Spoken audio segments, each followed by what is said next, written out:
The Heceta Head Lighthouse is a story about a tiny community living on a rugged, windswept hillside overlooking the sea on the Oregon coast. It's a story about a primitive, isolated existence, all centered on one vital purpose: that when the sun goes down, the light will always be there to guide the ships. The very beginning of the project to build the lighthouse began in 1891 in Washington, D.C., when President Benjamin Harrison signed the order passed by Congress. The lighthouse was completed in 1894 and named after a Portuguese navigator, Bruno de Heceta, who had noted shallow water in his log when sailing past here in 1775. The lighthouse has what's called a first-order lens, which is the largest size. It was manufactured by Chance Brothers of England and fashioned after a design by Auguste Jean Fresnel, which is known as the Fresnel lens. Auguste Fresnel managed to obtain circularly polarized light using obtuse angles of 126 degrees and acute angles of 54 degrees, which focused the light into a powerful beam that could reach 21 miles out to sea. The lens was originally turned by a mechanism similar to a grandfather clock, only much larger. It had a 200-pound weight suspended on the end of a cable, and after being hand-cranked up to the top, the weight would slowly descend while turning the clockwork that turned the lens. The cable, with a weight attached to its end, was suspended down the center of the spiral staircase that runs from the bottom to the top of the lighthouse. As a result, the lighthouse keeper had to climb the stairs every 4 hours to crank the weight back up to the top. And he had to carry kerosene from one of the 2 oil storage buildings to the top of the lighthouse, where it was poured into a reservoir for the lamp that made the light for the Fresnel lens. The lighthouse keepers lived in a large Queen Anne-style house located a few hundred yards down the hillside. The families that lived there had very little contact with the outside world.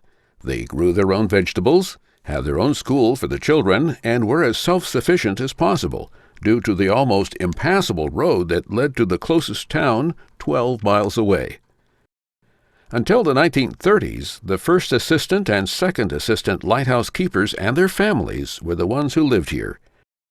The basic floor plan hasn't changed much, looking about the same as it did in the 1800s. There are 2 winding staircases on opposite ends of the house, 2 living rooms with 2 identical fireplaces. However, there has been some renovation, with the biggest change occurring when indoor plumbing was installed. One thing that hasn't seemed to change over time is a legend of a resident ghost named Rue that has been reported to occasionally be seen looking out this window toward the lighthouse. You can see from these historical photos that this had been a small community with other buildings and another house. These are the residents of the 2 houses from around 1912. The men in uniform, starting from the left, are Second Assistant Frank DeRoy, the First Assistant William Smith, and Principal Lighthouse Keeper Olaf Hansen. For the children, a significant part of their day would have been spent studying in this rather rustic-looking schoolhouse with their teacher Paul Goodwin. The man on the left is Second Assistant Lighthouse Keeper Frank DeRoy, who had spent most of his life as a seafaring man. He was transferred and promoted to First Assistant at the Lime Kill Lighthouse in Puget Sound in 1917. In 1920, he returned to Heceta Head as Principal Lighthouse Keeper when Olaf Hansen was transferred. Frank DeRoy did more to put the lighthouse in top condition than any of the other lighthouse keepers that served before or after him. As a result of his efforts, the Heceta Head Lighthouse received the coveted Gold Star Award. There were some hardy souls that did occasionally manage to drive their automobile to the lighthouse, but they were continually getting stuck and having to be pulled out with horses. The need to improvise was an ongoing challenge, as evidenced here by chains on the rear tires for traction and using rocks placed in front of the wheels for parking brakes. These transportation problems all changed in 1930 when construction began on the Roosevelt Highway. This scaffolding is being built to help erect the bridge over Cape Creek, a small stream that empties into the bay next to the lighthouse.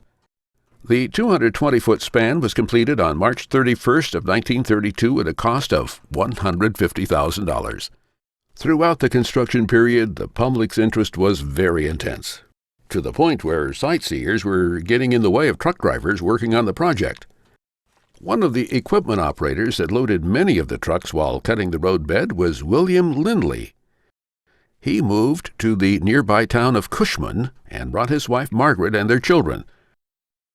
William Lindley's sister Flora married a man named Ernie Funk, the son of Oscar Funk, one of the original lighthouse contractors. This is a photo around 25 years earlier showing Oscar Funk and his wife Laura and their two daughters, Alma and Frida, along with their young son Ernie, who would eventually marry William Lindley's sister. Oscar Funk, pictured with his wife Laura, immigrated from Germany in 1883 and set up a metalworking shop at the small town of Seaton. Oscar Funk's metalwork was an example of fine craftsmanship, and its quality and beauty is still apparent over 115 years later. The tunnel was completed in December of 1931, and the bridge was finished 3 months later on March 31st of 1932. The opening of this part of the coast to quick, easy access not only stimulated new business, it also created a literal stampede of tourism. Gone were the days of isolation and the need for self-sufficiency. What this small community now faced was a lack of privacy. Just as running the lighthouse with electricity reduced the need for lighthouse keepers, so did electronic navigation reduce the need for the lighthouse as a navigational aid. There is one valuable aspect of the lighthouse that continues to increase.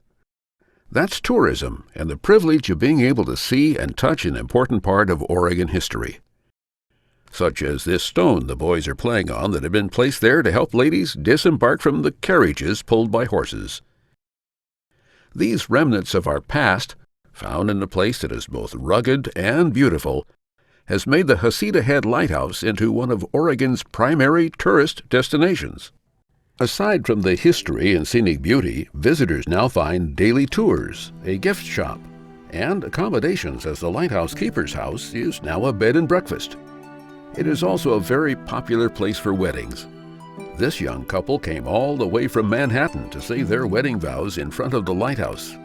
Just as so many people who came to this place over the past 115 years, generations of lighthouse keepers and their families, construction workers and their families, and all of the others that have called the Heceta Head Lighthouse home, now Cammie and Richard are making memories that will last a lifetime.